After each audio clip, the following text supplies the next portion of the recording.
Everyone, आज के lecture में बात करेंगे about the classification of cell wall synthesis inhibitors. But उससे पहले आपको ये समझ में आना चाहिए कि what is cell wall. Okay, कि बैक्टीरियल सेल वॉल है उसका कॉम्पोजिशन क्या होता है and how it is form. क्यों? क्योंकि जो सेल वॉल सिंथेसिस के स्टेप्स हैं वहीं पर क्या है, एंटीबायोटिक्स अटैक करेंगी। ओके, सो दिस जो कैस्केड है या फिर ये जो पाथवे है ये आपको पूरे लाइक जब हम ये यूनिट पढ़ेंगे, ये पूरा टॉपिक पढ़ेंगे, तब तक आपको ये you should remember all this. ठीक है, तो so you can understand that where particular antibiotic is affecting और attacking. So, bacterial cell wall is composed of what? A polymer called as peptidoglycan, which consists of glycan units joined to each other by peptide crosslinks. मतलब अभी overall superficially हमें क्या समझ में आ रहा है कि जो बैक्टीरियल सेल वॉल है उसमें क्या होते हैं, ग्लाइकन सब यूनिट्स होती हैं जो कि पेप्टाइड क्रॉस लिंक से क्या होते हैं, ज्वाइन होते हैं. ठीक है, इतना हमें समझ में आ गया है. तो अब होते क्या है ये, अगर हम थोड़ी और डेप्थ में बात करें तो peptidoglycans composed of what, N acetyl glucosamine, number second N acetyl muramic acid, number third a pentapeptide unit. तो ये जो तीन स्ट्रक्चर्स हैं दीज कंपोज्ड ऑफ व्हाट, किसके ये सब यूनिट्स हैं, पेप्टिडोग्लाइकेन के. ठीक है, N acetyl glucosamine I have denoted with G and N-acetyl muramic acid I have denoted with what, M. अब हम देखते हैं कि how cell wall synthesis start. तो सेल वॉल का सिंथेसिस कैसे स्टार्ट होता है, सबसे पहले UDP-G मतलब एन एसिटिल ग्लूकोसामीन कन्वर्ट होता है UDP-M that is an acetyl muramic acid. किसकी प्रेजेंस में, इन द एंजाइम एनलोपायरुवेट ट्रांसफरेज. ठीक है, अब क्या होगा, जो UDP-M है that is an acetyl muramic acid, इसके साथ पेंटापेप्टाइड यूनिट अटैच होगी.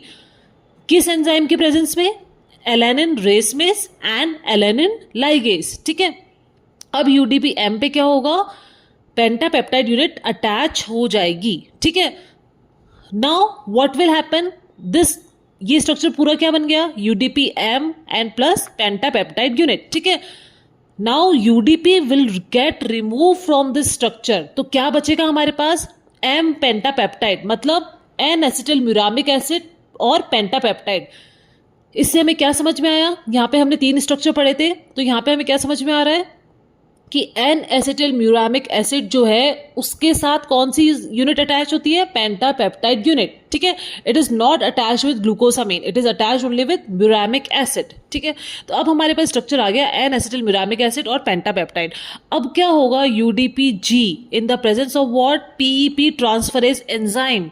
इसकी प्रेजेंस में UDP-G will get attached to what, N acetyl muramic acid and pentapeptide unit. ठीक है, जिससे क्या फॉर्म हो जाएगा, N acetyl glucosamine plus N acetyl muramic acid and pentapeptide. ये हमारे पास फाइनल एक स्ट्रक्चर बन गया है, एक पार्ट बन गया है हमारे पास किसका, सेल वॉल का. ठीक है, अगेन जैसे ही ग्लूकोसामीन म्यूरामिक एसिड से अटैच होगा वैसे UDP जो है रिमूव हो जाएगा. ठीक है, तो फाइनल स्ट्रक्चर हमारे पास ये है. सबसे इंपॉर्टेंट चीज कि ये जो पूरा रिएक्शन है कहां पर हो रहा है, साइटोप्लाज्म में. ठीक है, this is the plasma membrane, और प्लाज्मा मेम्ब्रेन में एक मेम्ब्रेन लिपिड कैरियर है जिसका नाम है बेक्टोप्रिनॉल. ठीक है, ये UDP को जो हटाया था वो भी बेक्टोप्रिनॉल ने हटाया था.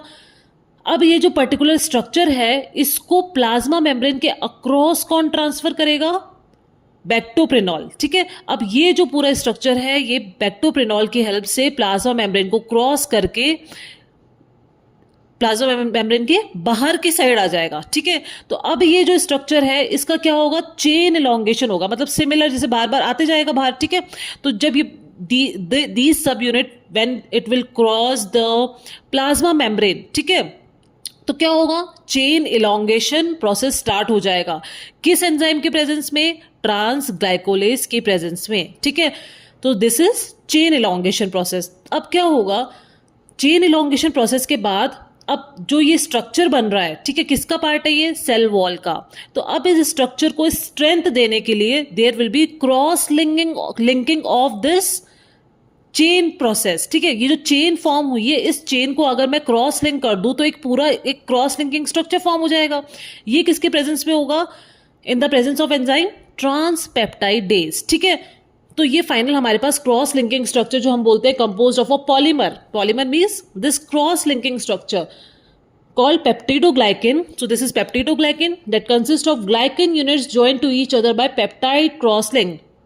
You can see these purple dotted structure are what? Peptide, pentapeptide unit. ठीक है, तो पेंटापेप्टाइड से ये जो ग्लाइकेन्स है ये क्या है? क्रॉस लिंक्ड है एक दूसरे से.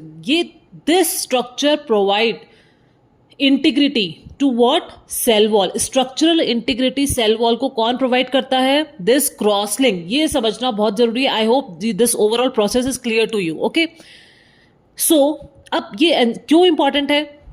देखो, ये है किसकी? बैक्टीरिया की सेल वॉल. ठीक है, ये ही वो बैक्टीरिया है जो आपके अंदर क्या कर रहा है? इन्फेक्शन क्रॉस कर रहा है. ठीक है, इन्फेक्शन को कॉज कर रहा है. ठीक है, सो इस बैक्टीरिया को किल करने के लिए आपको कहां पे अटैक करना पड़ेगा? ऑब्वियसली आपको कोई ना कोई स्टेप तोड़नी पड़ेगी. और स्टेप कैसे टूटेगी? अगर एंजाइम प्रेजेंट नहीं होगा तो ये स्टेप आप तोड़ सकते हो. और एंजाइम प्रेजेंट कब, किस केस में आप कर सकते हो एंजाइम पे अटैक?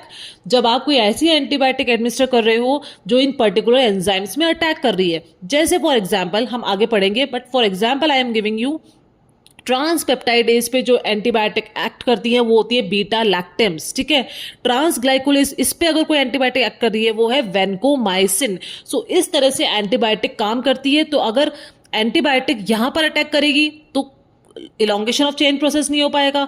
अगर एंटीबायोटिक ट्रांसपेप्टाइडेज पे अटैक कर रही है तो क्या होगा? क्रॉस लिंकिंग, जो स्ट्रक्चरल इंटीग्रिटी है सेल वॉल की बैक्टीरिया की, वो हो ही नहीं पाएगी. जिस वजह से क्या होगा? जो भी बैक्टीरिया है उसके बाहर क्या होगा? सेल वॉल फॉर्म ही नहीं हो पाएगी. And due to imbibition of water content cell will burst and hence infection is prevented. ठीक है, इस तरह से बैक्टीरिया क्या होता है? किल होता है. That's why beta lactams are what? Bactericidal. ये हम आगे सब डेप्थ में पढ़ेंगे. ठीक है, so how this whole process works like this. Okay, always remember. So अब हम स्टार्ट करते हैं about the classification of cell wall inhibitors. ठीक है, हमने देखा था क्लासिफिकेशन सेल वॉल इनहिबिटर्स होता है. This classification is based on what? Mechanism. This is cell wall inhibitor. Likewise, we have protein synthesis inhibitor and many more. DNA inhibitors, ठीक है? DNA and RNA. So first we are studying cell wall inhibitors. In this, major antibiotics which are present are penicillin, cephalosporins, carbapenems, monobactams and others. Okay, so there are so many mnemonics we have today. So please understand this classification, very important for pre-PG exam point of view, from theory exam. In any exam, antibiotics are very important, especially penicillins and cephalosporins. So we have penicillin, we have natural penicillin. Okay, penicillin is classified into like 4 categories. First is natural penicillin, which have aqueous penicillin G, which is benzyl penicillin, penicillin G benzathin, penicillin G procaine and penicillin V, which can be given orally. देखो, there is a basic difference between penicillin G and we.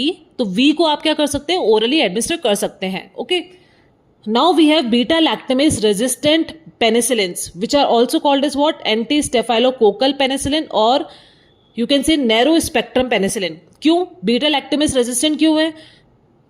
ये जो antibiotics है वो क्या है? Beta lactam ring structure होता है इन antibiotics के स्ट्रक्चर में. ठीक है, सो बीटा लैक्टेम अगर रिंग स्ट्रक्चर है और बीटा लैक्टेमेज एंजाइम किसके अंदर है? बैक्टीरिया के अंदर है. तो वो एंजाइम क्या होता है? इन पेनिसिलिन को ब्रेक डाउन कर देता है इनका स्ट्रक्चर. ठीक है, तो हमें ऐसी एंटीबायोटिक्स चाहिए थी जो कि क्या करे?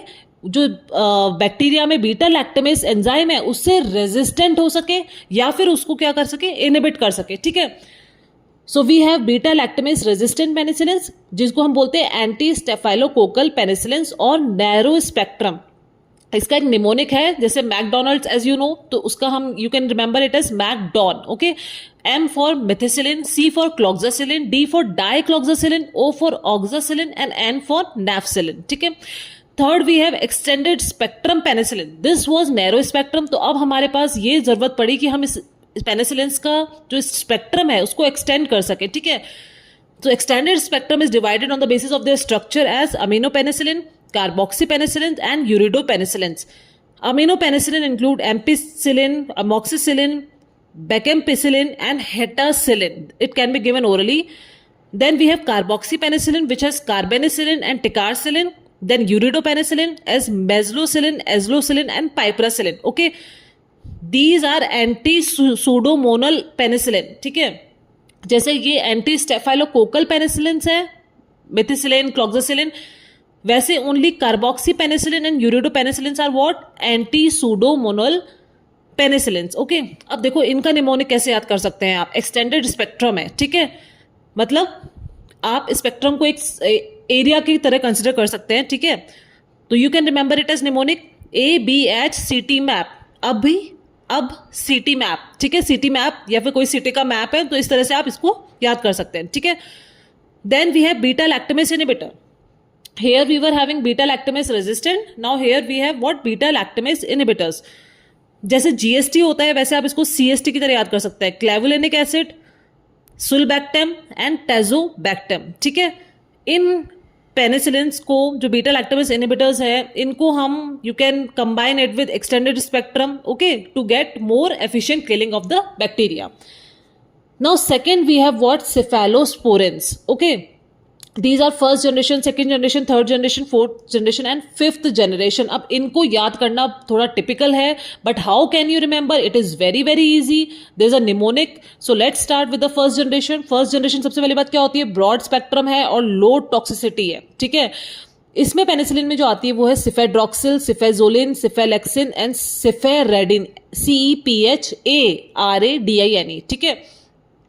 ये सब ओरली है, बाकी सिफेजोलिन पेरेंट्रल है, ठीक है।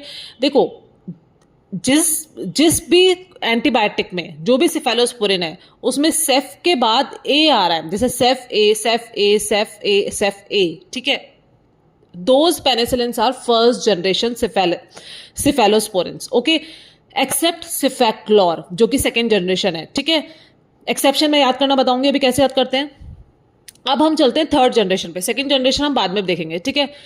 थर्ड जनरेशन में क्या है, जिस सिफेलोस्पोरिन के एंड में ME आ रहा है या 1 आ रहा है, ठीक है, जैसे सिफोटैक्साइम, सेफ्टेजिडिम, सिफिक्सिम, सेफपोडुक्सिम, सेफपेराजोन, सेफ्ट्राइक्सोन, वो सब क्या है, थर्ड जनरेशन है। ये क्या होती है, एक्सटेंडेड स्पेक्ट्रम है और एक्सटेंडेड ग्राम नेगेटिव कवरेज है, ठीक है।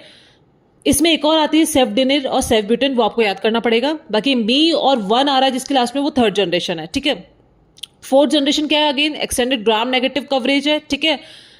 Also streptococcal plus methicillin resistant staphylococcus aureus के लिए भी ये एक्टिव है, ठीक है।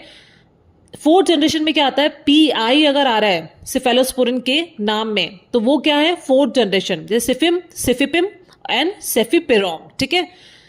This you can remember easily.